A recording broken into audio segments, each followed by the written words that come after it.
Hi everyone, welcome to Broadband Deployment News. So there's $1 billion that's ready to be applied for as part of the middle mile broadband grants, which is part of the Bipartisan Infrastructure Law for broadband. So the applications now are ready to be accepted, and there's a notice of funding opportunity that's out for that. So I will be talking about that in just a moment.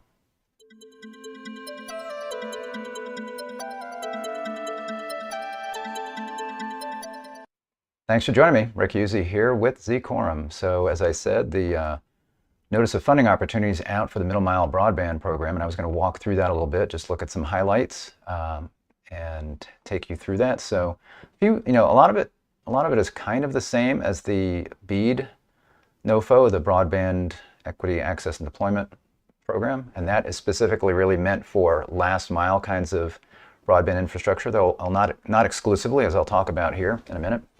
But the middle mile one has lots of the same things in it, but there are a few key differences that I wanted to talk about. And obviously middle mile versus last mile is going to be different. But, again, middle mile grant program, key dates. Okay, so this is a little bit different. So completed applications must be received by the NTIA through the application portal no later than just about midnight on September 30th, 2022, as compared to a couple of earlier dates related to BEAD. There's a July date for letter of intent, and then there's an August date for your application for initial funds, planning funds. But in this case, we've got a September 30th date there, and then NTIA expects to complete its review, selection of successful applicants, and award processing by February 16th, 2023. So they're kind of telling us here that it's going to be a while. NTIA expects to start the date for awards under this NOFO, and that'll be no earlier than March 1st, 2023. So it looks like March 1st, 2023 is when funds will be awarded for this, but you can start getting your applications in now. And you have to do that online. There's an online portal that I will link to at the end of this broadcast. I'll link to this document, the NOFO, and then I'll link to the place where you can go to apply if this is something you're interested in. Funding opportunity description. The purpose of this grant program is to expand and extend middle mile infrastructure to reduce the cost of connecting areas that are unserved or underserved to the internet backbone. So that's one of the issues we have, especially in areas that have been traditionally underserved or unserved, is that quite often they're in far-flung rural areas. So that being the case, one of the issues is you can get last mile service there, but then how do you connect everything up together to the backbone? So this is to help alleviate that problem. It's a grant funding instrument. Eligibility. So this is different from the BEAD NOFO and where the funds for BEAD are supposed to go. Because again, the funds for BEAD will all go through the states, and then the states will subgrant that to service providers. So when you read eligible entity in the BEAD NOFO, you're kind of thinking in your head state or territory, because that's really what that applies to. But here you can see, to apply for the middle mile program, an entity must be a state, so a state can apply. Political subdivision of a state, city, county. Tribal government, technology company, electric utility, utility cooperative, public utility district, telecommunications company, telecommunications cooperative, nonprofit foundation, nonprofit corporation, nonprofit institution, nonprofit association, regional planning council, native entity, economic development authority, or any partnership of two or more of these entities. So you could have a public-private partnership. For example, you might have a county partner with maybe a regional telco, and they could work together on this. Anticipated amounts, the NTIA will make up to $980 million.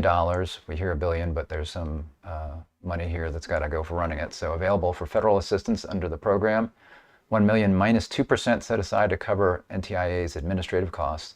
NTIA expects to make awards under this program within the following funding range, $5 million to $100 million. And it says later on here that it could be less than that or more than that if approved. So they'd really like everybody to at least apply for $5 million, I guess, because it's going to take some amount of money to get something done. Or it could be more than that if approved. There might be some places where they might qualify for more. The period of performance for grants issued pursuant to this program ends 5 years from the date on which the grant funds are made available to the eligible entity. So you have to get everything done within 5 years. And there are some milestones in here that we'll see that you have to get certain amounts of your network built out in a certain amount of time. Cost sharing and matching. This is also a little bit different. The amount of a middle mile grant awarded to an eligible entity through this program may not exceed 70% of the total project cost. So whereas on the BEAD, it's a minimum of 25%, it doesn't have to be limited to 25%. Here it's a minimum of 30% that the eligible entity or somebody in lieu of that needs to contribute this matching fund. And there are some similarities as far as what can count for matching. Then there's the table of contents that you can look through here. I'm not going to go through that. And then there's the overall, there's the kind of the background stuff. I'm going to skip through that. Recognizing the middle mile's central importance, Congress appropriated $1 billion for the program and identified 2 key objectives: to encourage the expansion and extension of middle mile infrastructure, to reduce the cost of connecting unserved and underserved areas to the backbone of the internet. As I said, that's a problem. And to promote broadband connection resiliency through the creation of alternative network connection paths that can be designed to prevent single points of failure on a broadband network. So obviously that's good for quality of experience if you've got less chance to fail, but also you'll see in here there's a prioritization when they're looking at which programs to fund in priority. They're going to look at ones that provide more resiliency, and that's for issues like, for example, national security.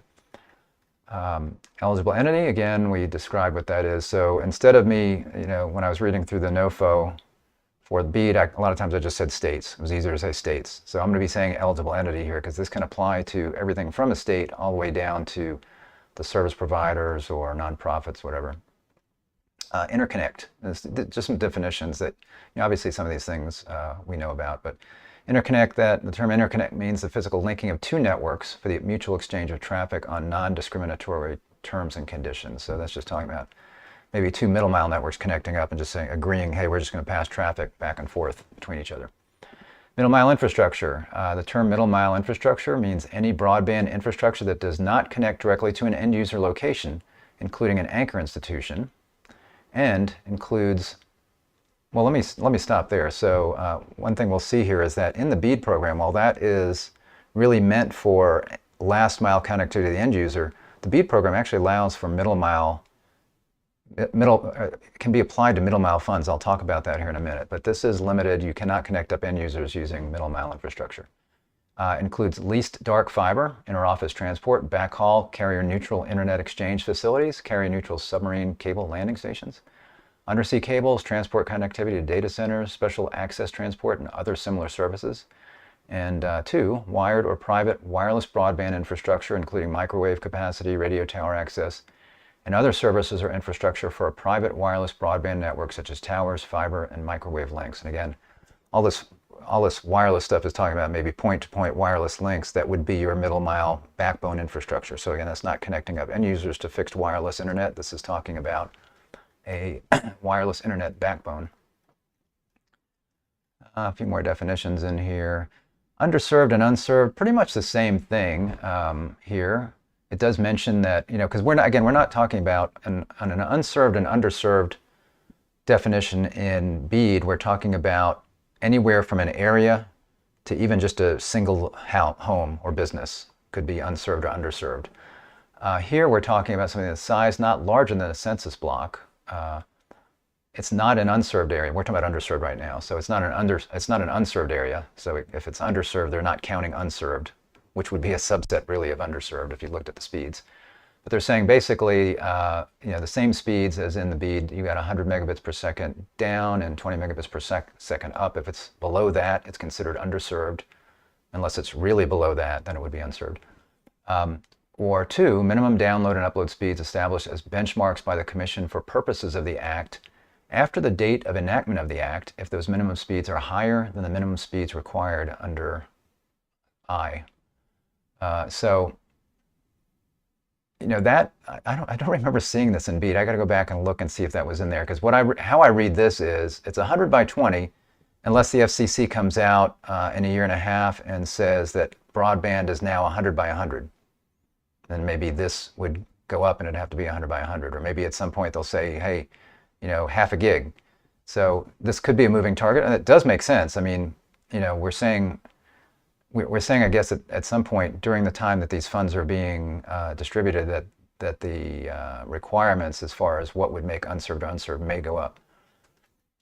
Unserved, same thing, not larger than the census block, except that's 25 by 3. So that's, If somebody doesn't have at least 25 by 3, then they're unserved. That's the same as in BEAD. And then it has this same statement about the minimum download and upload speeds and perhaps changing after the date of this act. And that could be changed there. So federal award information, funding availability, again, the $980 million. Period of performance, again, not later than 5 years. We talked about that. Extensions.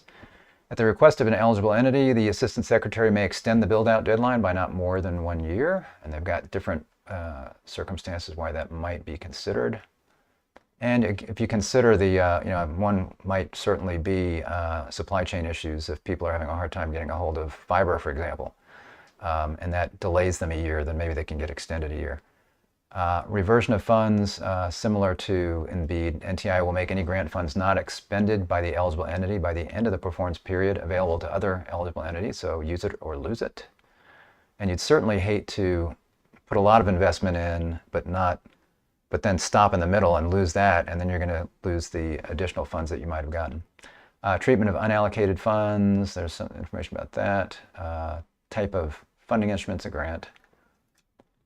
Eligible information and program details, eligible applicants, we talked about that. Who's eligible, that's basically, anybody from the state all the way down to the service providers and nonprofits. Prior to entering into any award agreement, the Assistant Secretary shall ensure, consistent with the requirements below, that any prospective middle mile grant recipient, number 1, is capable of carrying out the proposed project in a competent manner, including a plan to attract, train, or retain an appropriately skilled and credentialed workforce. 2, has the financial, managerial, technical, and operational capability to carry out the proposed project and operate the resulting middle mile broadband project or network. So I could see where you might have a public-private partnership, and maybe one will handle building out the infrastructure and the other could handle operating it. You could have, again, a county and a phone company that partner together. So maybe if they go into this application process together, then between the two of them, they could meet these requirements. Financial capability certifications.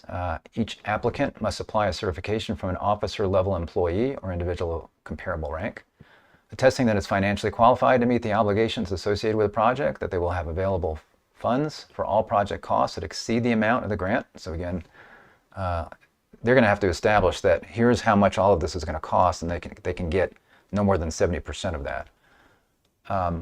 And they will comply with all program requirements, including service milestones, which I'll talk about here in a moment. During the application process, each applicant must submit a letter from a bank meeting eligibility requirements, committing to issue an irrevocable standby letter of credit in the required form to the applicant. The letter shall, at a minimum, provide the dollar amount of credit offered and the issuing bank's agreement to follow the terms and conditions of NTIA's model letter of credit. NTIA shall establish a model letter of credit substantially similar to RDOF. So this is a requirement. If you applied for RDOF, you actually didn't apply. If you were in the RDOF auction and you won that auction, and then the FCC came out and said, okay, you're ready to be authorized, then there were 2 steps left. Once the FCC said, okay, we've looked at your long form application, we've gone back and forth, everything looks good, we're going to give you this money, you got 2 more steps left. So in other words, you're ready to be authorized. The next step is to be authorized. Then you've got to submit this letter of credit. That's step number 1. And the second step is, let's see here, it's got to be a value of no less than 25% of the award. And then here's the second step. Each eligible entity shall provide with its letter of credit an opinion letter from its legal counsel that the bankruptcy court would not treat the letter of credit or proceeds of the letter of credit as property of the winning bidder's bankruptcy estate. That's also part of RDOF, where, again, you're saying the letter of credit says if we go bankrupt, then that's not an asset that we can claim back. That's money that does not count as far as that bankruptcy filing. Audited financial statements.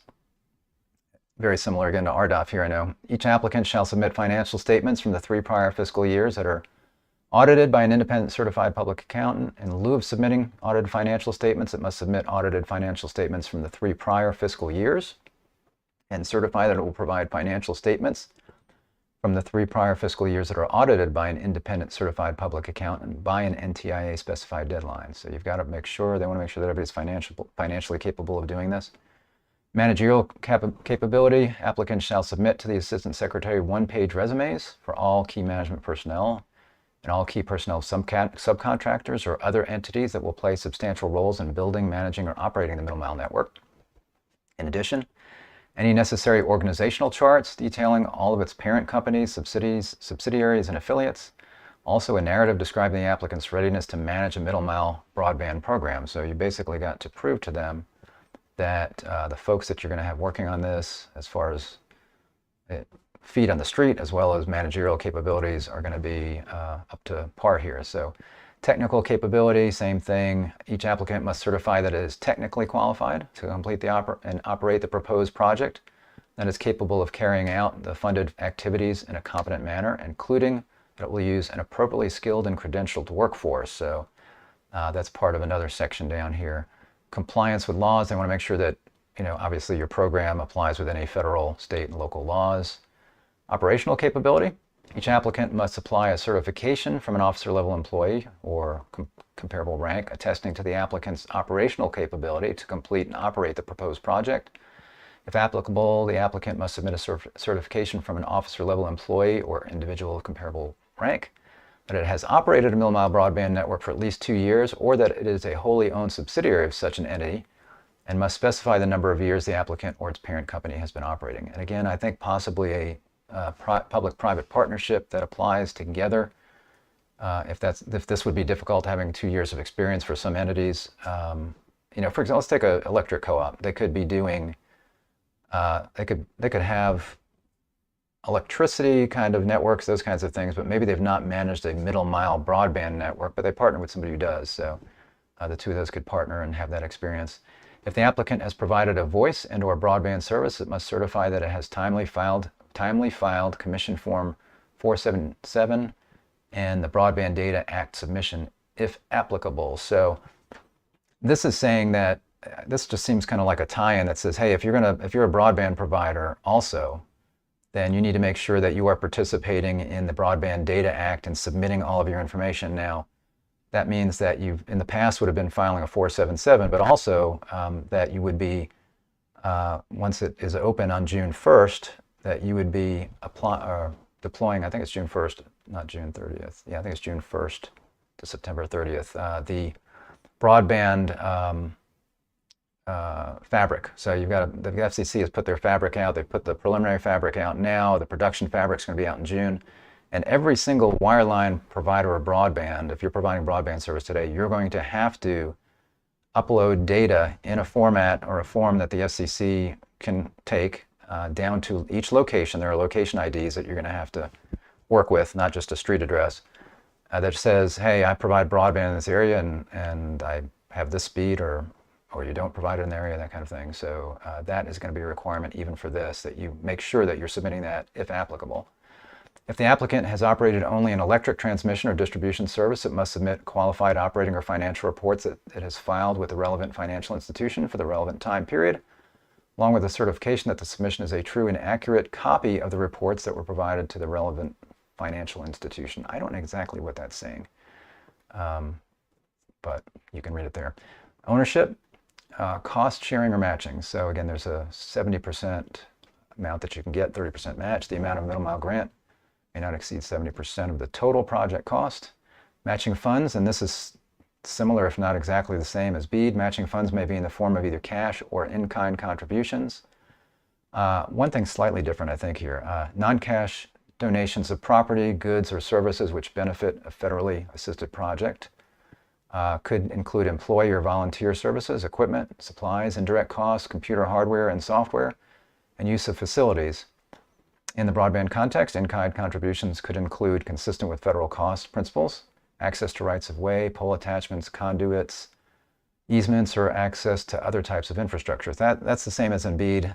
If you, for example, again, are an electric utility and you've got electric poles, and then you could use what normally would be your pole attachment cost as maybe part of that match.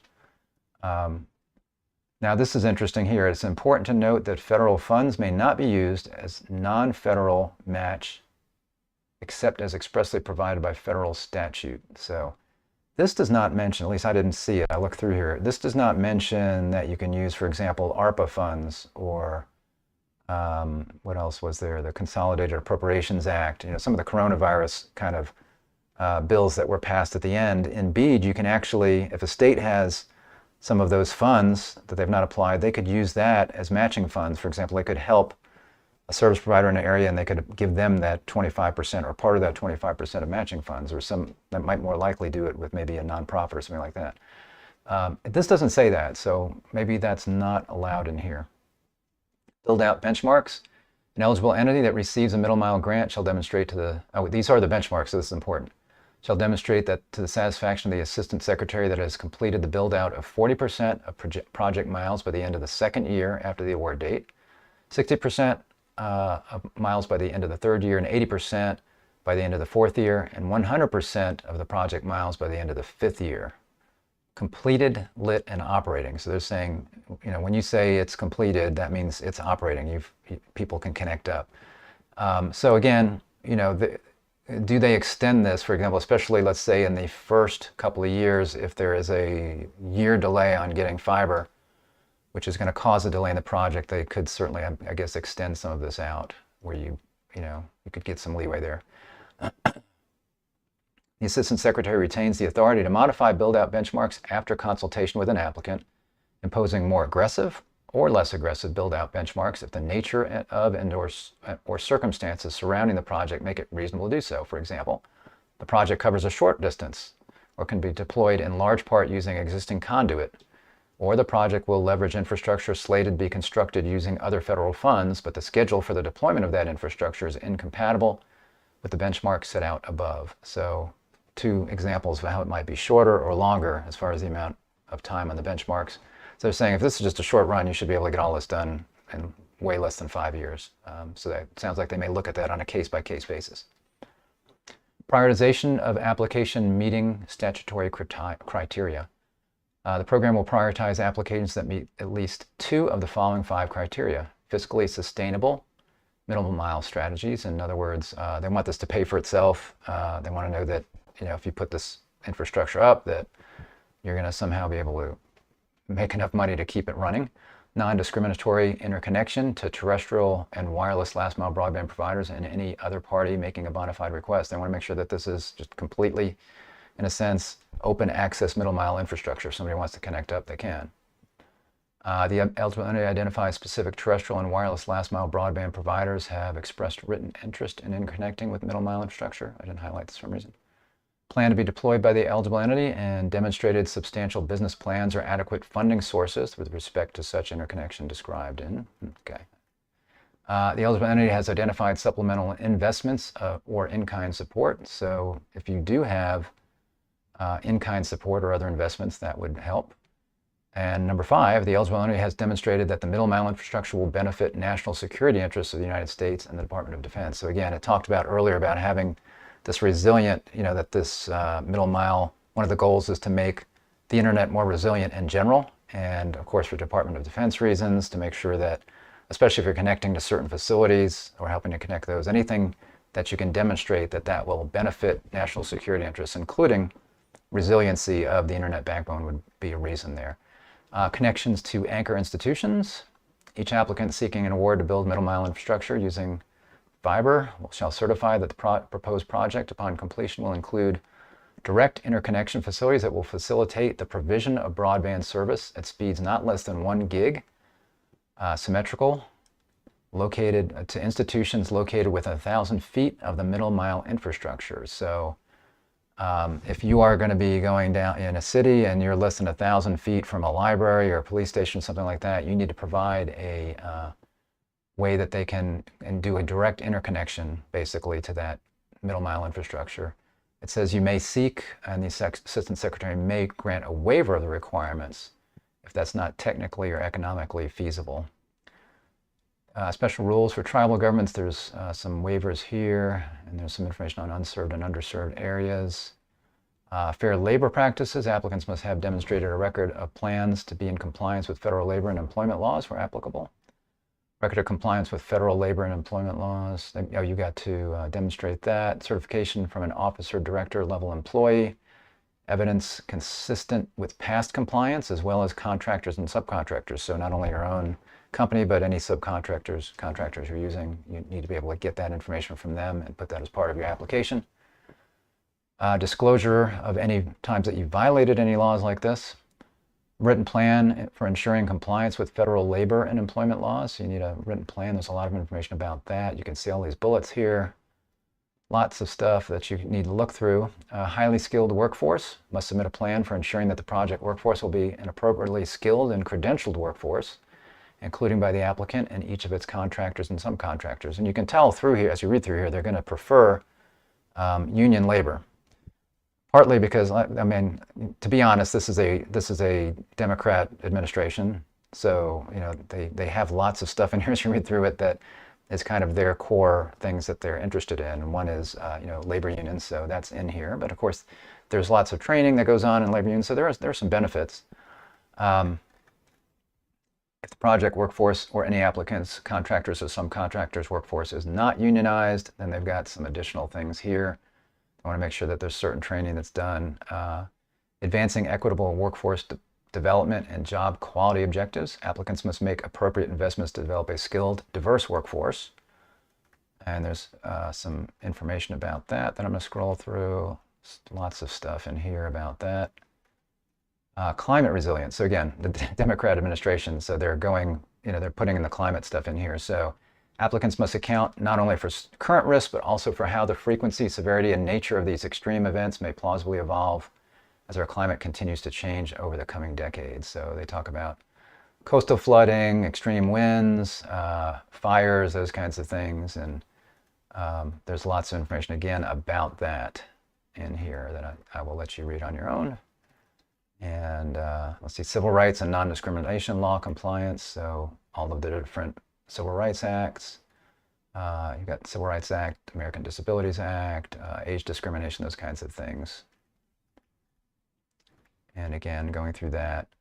Then closing in on what I was going to cover today, other eligible and ineligible uses of the project funds, that's covered below, and I will go through that tomorrow. I'm planning on, I think so. I'm going to look through the rest of this and see what else needs to be said. And then state coordination on broadband projects.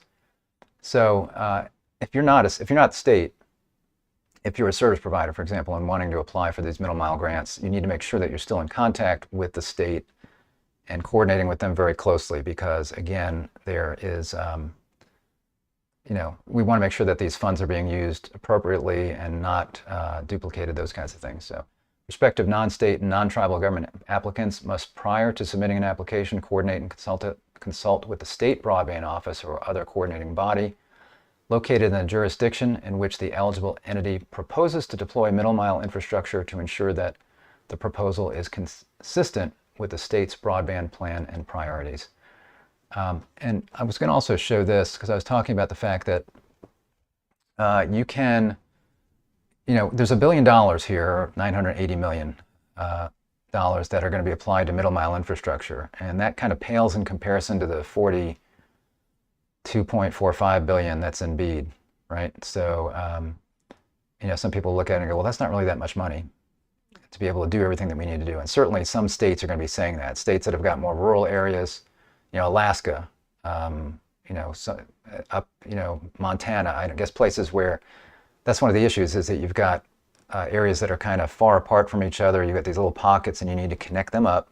So you need middle mile, almost like more than middle mile. It's like a long mile infrastructure that you're going to need for some of these projects. Well, you can use BEAD funds. So you could be looking at the two of these things together and seeing what you can get through the middle mile program, and then in a state where it's going to require a lot more middle mile kinds of deployment, building, then it says here, you see last mile broadband deployment projects. This is specifically from the BEAD NOFO. So this is not the middle mile NOFO. This is from the BEAD NOFO.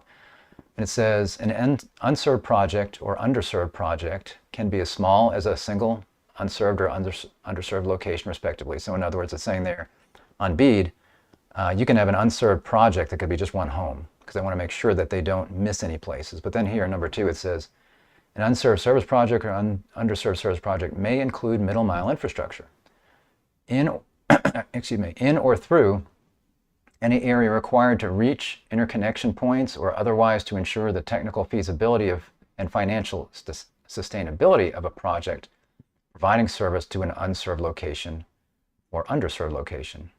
So again, there is money that for states that are going to have more middle mile needs, that you can apply some of the last mile funding that you would have used to middle mile infrastructure. So you can, there's a lot of leeway in the states for BEAD here. So even though the middle mile, there's less money in there, you can take some of those BEAD funds and use that for middle mile kinds of deployments. So that's good to know.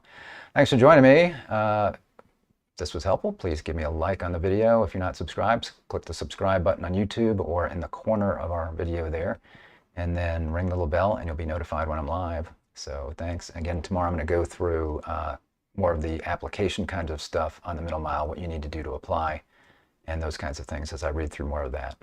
I will see you then. Bye-bye.